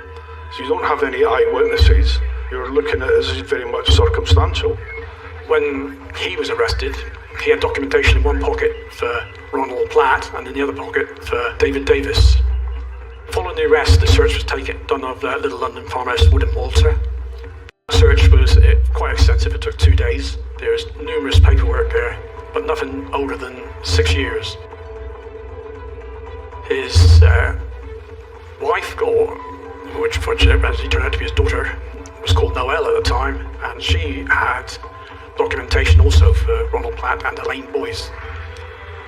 At the house, when she was also arrested and was due to be taken to a police station, a separate police station from where David Davis has been taken, and it was found that the policewoman lifted up the bag and found it very heavy.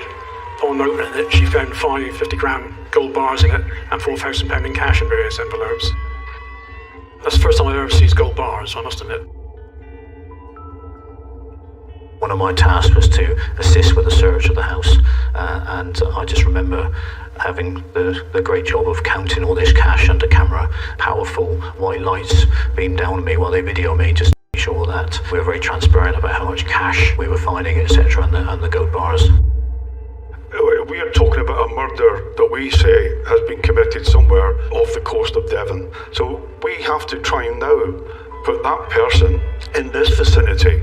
So they would bring those documents back to the headquarters here at Torbay, and our exhibits officer would log every single exhibit as he receives them. Well, I think it's over 5,000 Swiss francs, more sterling, and lots of other bits of information. A lot of information relating to storage lockers. There was also receipts of various ones. They didn't seem to throw anything away. So there was a wealth of information for the intelligence people to go through to find out where we were going from there. Researchers like myself, intelligence officers, would go in there and ask for a bag of exhibits, and then you conducted research on every single document that was inside those bags. By now the exhibits were building up by a total of 1,200 exhibits, including 17.5 kilos of gold bars with documentations showing that he had tried to buy diamonds in another place and bits of cash all over the place. All of this was pointing at David Davis as the most likely suspect. But he wasn't saying anything, and there was nothing actually to prove that he had killed Ron Platt. He could have been the victim of an accidental drowning. The minute that anybody's using an alias, there's got to be a good reason why they themselves are using it, and it's the police's job to find out what that is. There could be legitimate reasons because they're fearful of somebody else, but the majority of the time you use an alias to cover your tracks for some reason. My side of it in particular was to try and identify who this David Davis really was.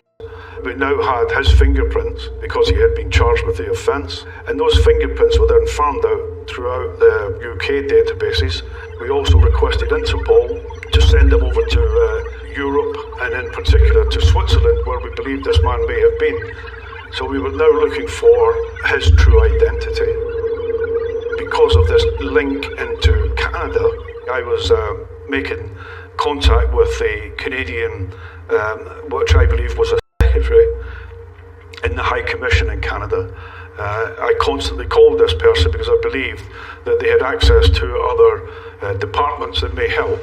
As it transpires, when I eventually went up to the Canadian High Commission, I realised that the secretary I was talking to was actually the secretary in the Canadian High Commission, a very high-ranking individual.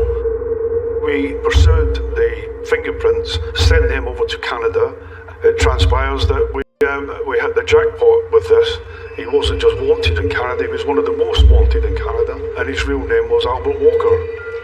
The story that the detectives pieced together with the help of Canadian police about Albert Johnson Walker was remarkable.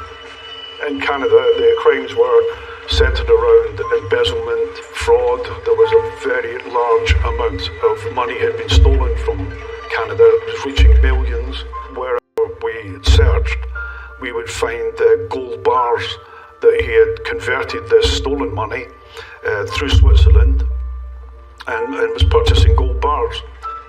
He was married with 4 children, but when he had committed his fraud, he'd hightailed it out of Canada, abandoning his wife and 3 of those children, accompanied only by his teenage daughter named Sheena. Albert Walker had run off from Canada with his daughter some years before. So in all that time he had been living in the UK, Switzerland, and he had been assuming identities to cover his tracks from his crimes in Canada. On the surface, you think, well, he had no need to become a criminal. He was a successful financial advisor in his home country, Canada, and in fact had adopted his first alternative identity while he was still in Canada by taking the identity of one of his clients as a means to open a bank account in that name and hide money in there. He'd already got this kind of criminal background by the time he came to England.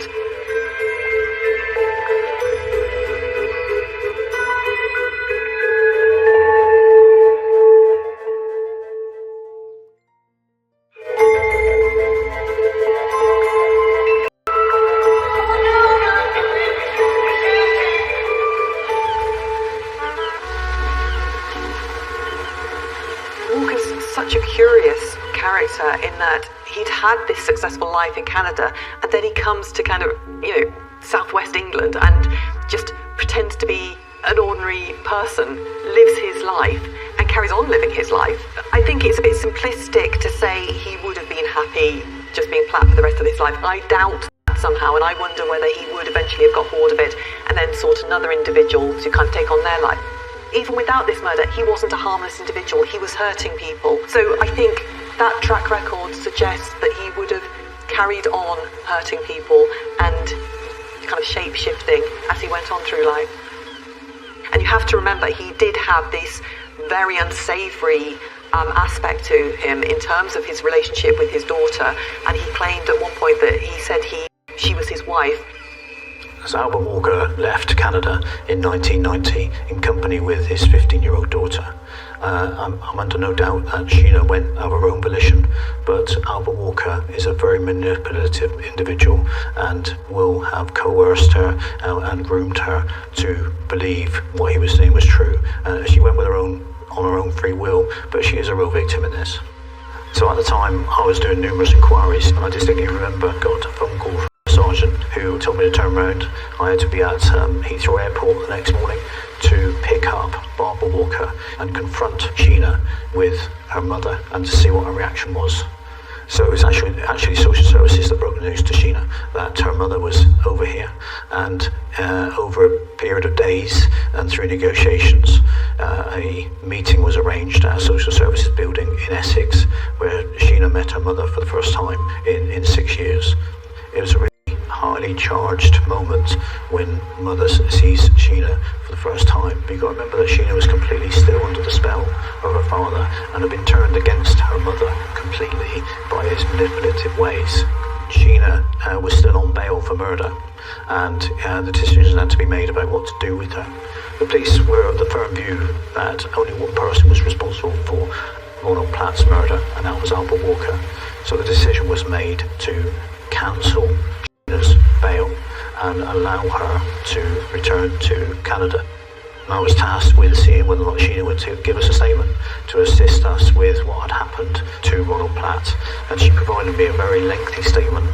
Her father had told her in June of that year that Ronald had gone to France in order to set up a business.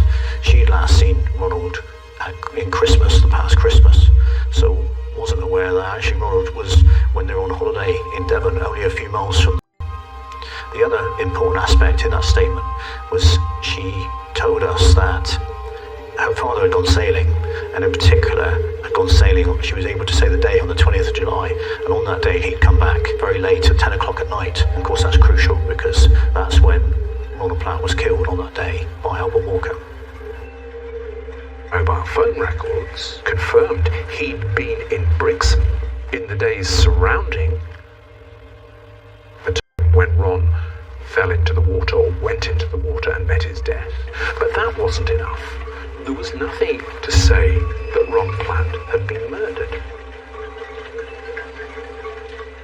So we were in consultation with the Canadian High Commission, and they arranged for Sheena to go back to Canada. So I would make numerous phone calls to Sheena over the months just to keep in contact with her. It was during one of these phone calls that Sheena told me that her father had contacted her from Exeter Prison and asked her to change her testimony.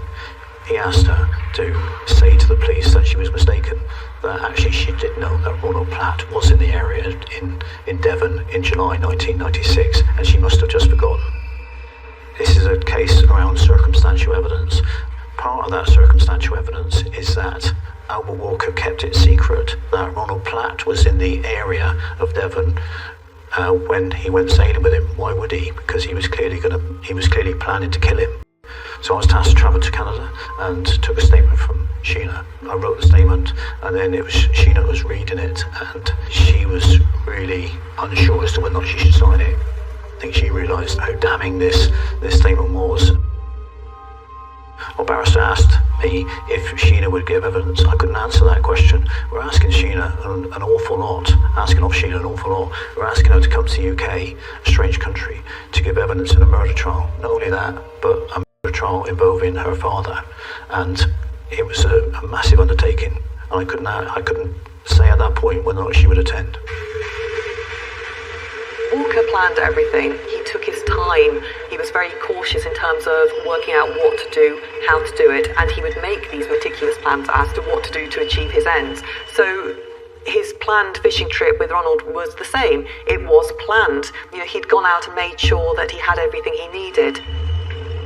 There's a lot of circumstantial evidence. We found various bookings in hotels and guest houses in the South Hams area, Dartmouth and Totnes. We found a receipt for a place called Sport Nautique in Dartmouth, which was a sports chandler's shop. I recall finding a very small till receipt, and then we would hand that over to an inquiry officer and say, go out and establish what you can about this receipt. In this particular one, he came back and he said this receipt relates to some small items, but in particular it relates to an anchor. At this stage, things were getting very interesting, so we went and saw the fisherman who had brought up the body in the rockhopper trawl, and he mentioned that there was a anchor in the trawl. And we were quite fortuitous here because he had taken it to a car boot sale the previous week where he had no success selling it. He put it back in his garage again, and there that anchor was. The scene of crime sergeant suddenly realised that the belt on the body had quite a kink in it, that you could nearly put your fist into that kink. And so he suggested that the anchor had been put in the belt to weigh the body down. It transpires that that anchor and metal fragments from that anchor were found on the inside of the belt that was worn on the trousers of Ronnie Platt. Moved the body out the morgue and laid a copy anchor beside the body, and was able to see bruising on the hip and just by the knee level where the anchor rested against the body. So that was more evidence that was gathering to put all of these people together in the location of here where the body was trawled up. The anchor left a number of clues in this case, one of which was the injuries that were found on the victim's body, and they were found, the bruising corresponded to the physical features of the anchor, demonstrating that the anchor had caused the injuries as a result of rubbing against his body. And in terms of how it was used in the commissioning of the offence, then it's believed that it may have been used to strike the victim on his head to render him unconscious, but more importantly it was used as a weight to take his body into the sea and avoid detection. Of course, when bodies go into the water, at first they may sink, but as the body starts to break down, then they start to rise back up through the water body. So it's a very common thing to see bodies being weighted down in some way to avoid detection. There's this idea of the perfect murder, and often it will involve disposing of a body at sea. And you think, well, it's going to get weighted down. You have sea life there that might destroy the body. So it sounds on the surface to be a perfect method of getting rid of someone.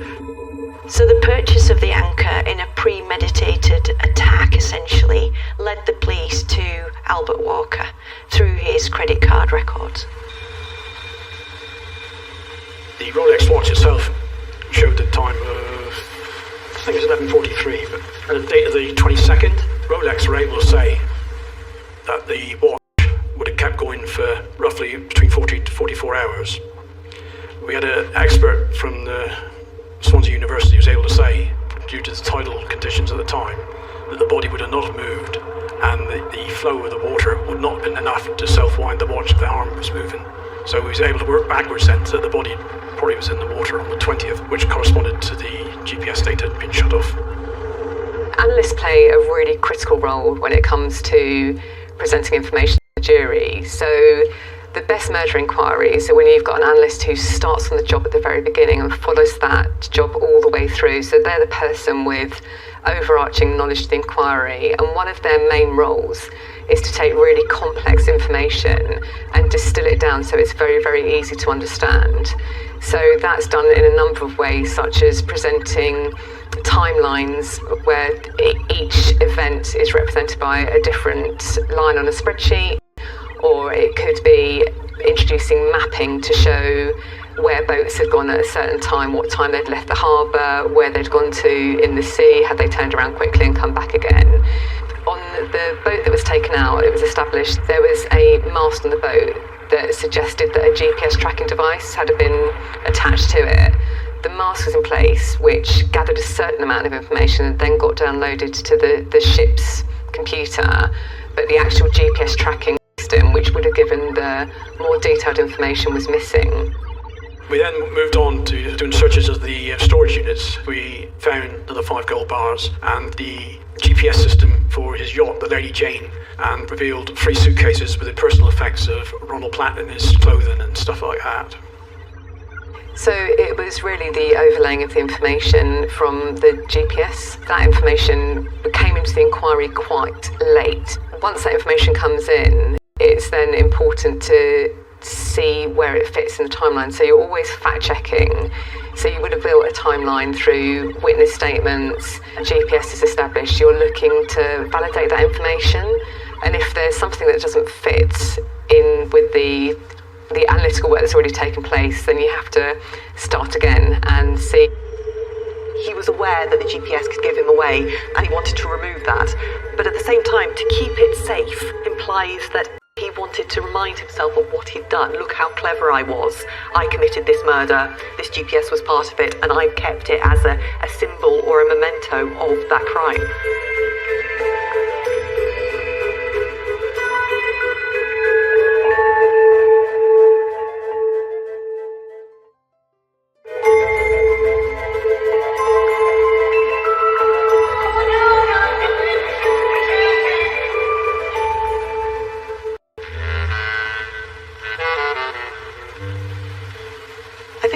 For sure what was going on inside Walker's head, why he wasn't satisfied with the money he'd accumulated. I mean, you could go back further and say, why wasn't he happy with his job in Canada, which was, earning him a good living? Why did he then feel he had to have more and steal from people?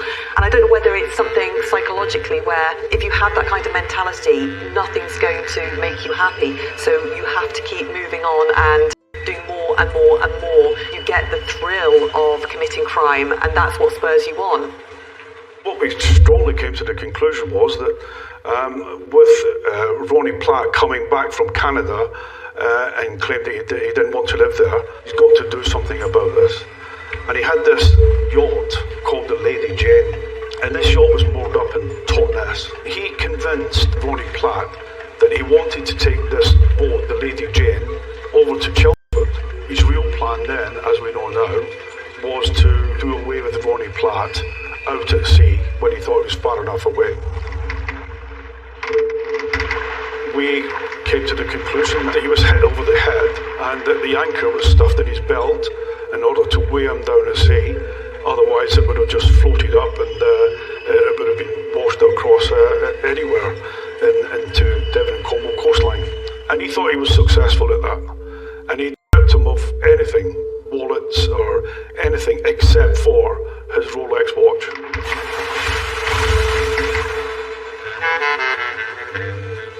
When the case came for trial at the Exeter Crown Court, the jury heard all of this long and involved saga. They heard how Davis /Walker/Platt had inserted himself into the lives of Elaine Boyes and the real Ron Platt, had controlled them, used them to further his dodgy business deals across Europe.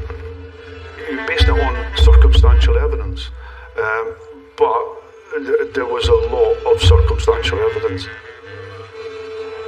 I sat throughout the whole trial, producing exhibits to the court for them as they were required. He seemed to spend a lot of time writing notes to his barrister. I think he was overconfident. Financially wise, I think he was very astute, criminal wise, but murder wise, I think he was opportunist, and he couldn't afford to have two Ronald Platts in the country. He insisted on taking the stand, which was a tad unusual, but it was his desire, and I do believe it may have been against his defence barrister's wishes, but the defence barrister can only do what he wants because it's his case ultimately. I think he felt that he was a lot cleverer than everyone around him, that he could maybe talk his way out of this before a jury. I think probably where he's either domineer nor manipulative. Certainly that came across when you heard about the daughter. Because his daughter, Sheena, the girl who had posed as Noelle and then as Mrs. Ron Platt, gave evidence against her own father. When I first met Sheena, she was clearly under Albert Walker's spell. He's clearly a highly manipulative man and was able to manipulate Sheena to go along with what he wanted her to do. It was during the conversations, though, as the months passed, that Sheena was starting to realise that all was not as Albert, her father, had told her, and she was starting to think for herself that actually she should do the right thing here. Our barrister, Mr. Barton, was of the view that actually Sheena should be the first witness in the murder trial, and that was a surprise to us. It was a different tactic, but was designed to actually show the jury who we're actually dealing with here. The fact that the accused daughter was coming over here from Canada to actually give evidence. It was over a period of months I carried on speaking to her and asking her and just liaising with her, and I wanted to make sure it was her decision that she wanted to come back of her own free will and come and give evidence, and eventually she said yes. This case was getting massive publicity. We knew the press were really interested in it and really interested as to whether or not Sheena was actually going to come and give evidence. We actually had information that the press were actually camping out at international airports to look for arrivals to see if Sheena was arriving and to take a photograph of her. So when Sheena said yes, she asked us to make sure that no press photographs were taken of her, which was quite an undertaking, I've got to say. That was quite a challenge. I went and picked her up, and we travelled to another part of Canada, and we flew back by RAF jet to Bryce Norton, where we landed, and then taken to an undisclosed location, a hotel, just prior to the trial. We actually took her to court in a police and I was sat next to her, and I gave her a newspaper and just told her just to put it up to her face just as we approached the court, and good job we did, because someone pulled out a camera and started snapping us inside the van. I didn't go in the court building, I didn't go into the court itself. I waited outside, waiting for her to come and give evidence, and look after her afterwards. She was then cross-examined the next day. She described the double life that she and her father had been living. And she also said that before the trial, he had pressured her to change her story, to perjure herself in the witness stand to protect him. She described her father bluntly. He is, she said, evil. Sheena came out to the courtroom, and we whisked her away, and she was clearly massively relieved to get that ordeal over. The jury did not believe him, no matter how charismatic he may have tried to be, or and how he could try and pull the wool over their eyes.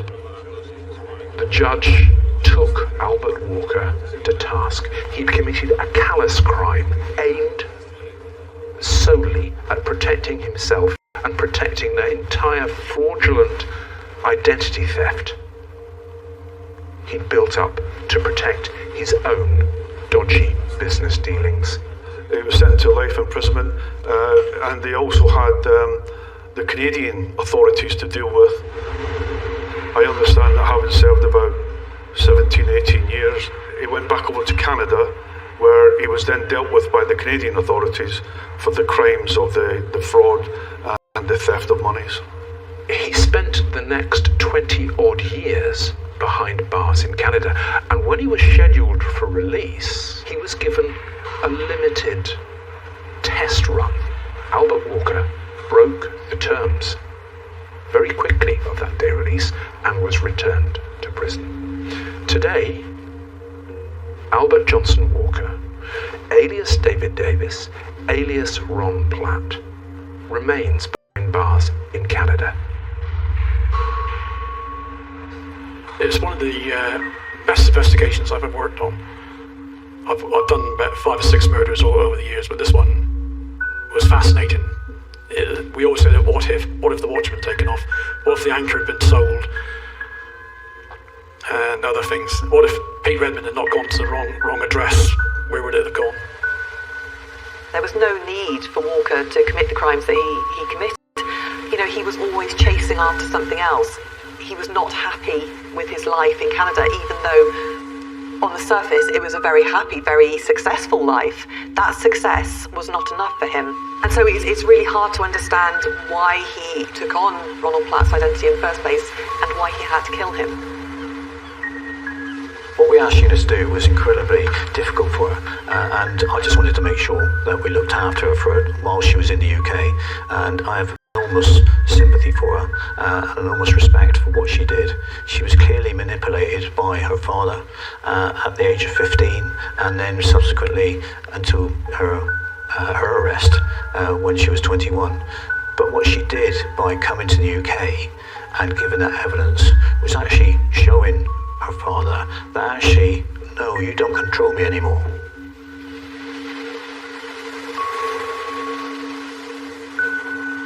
Albert Walker was already a wanted fraudster in his native Canada, but it was a very British seaside murder that would lead to his downfall and his eventual capture.